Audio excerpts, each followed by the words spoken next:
తదుపరి రాశి తులారాశి. ఈ రాశి వారికి ధన సూచనలు కనిపిస్తోంది. సుదూర యాత్ర చేసినట్టయితే మేలు జరిగే అవకాశం కనబడుతోంది. కుటుంబాల్లో సంతోషము, పనిలో పురోగతి. కానీ నమ్మకమైన వ్యక్తుల చేతే మీరు మోసపడడం జరుగుతుంది. ఈ విషయంలో జాగ్రత్తలు వహించుకోండి.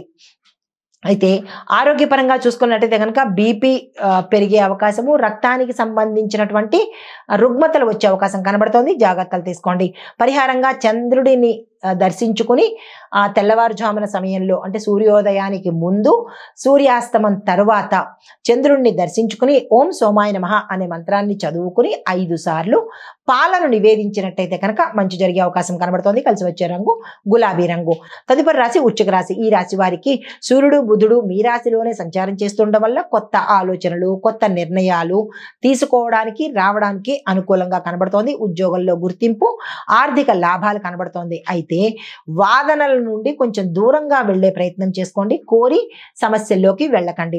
అయితే ఆరోగ్యపరంగా చూసుకున్నట్టయితే కనుక రక్త సంబంధిత సమస్యలు తల ఎత్తేటట్టుగా గోచరిస్తోంది.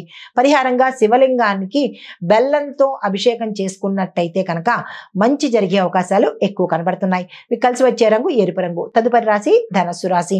ఈ రాశి వారికి ఆధ్యాత్మికత, సత్యనిష్ట పెరిగేందుకు అవకాశాలు ఉన్నాయి. మతపరమైన కార్యక్రమాలు, పూజలు చేసుకున్నట్టయితే కొంత అనుకూలంగా ఉంటుంది. వృత్తిలో కొత్త అవకాశాలు వస్తాయి. అలాంటివి వస్తే కనుక అందుకునే ప్రయత్నం చేయండి. కానీ కొంత ఓపిక, సహనము అవసరము.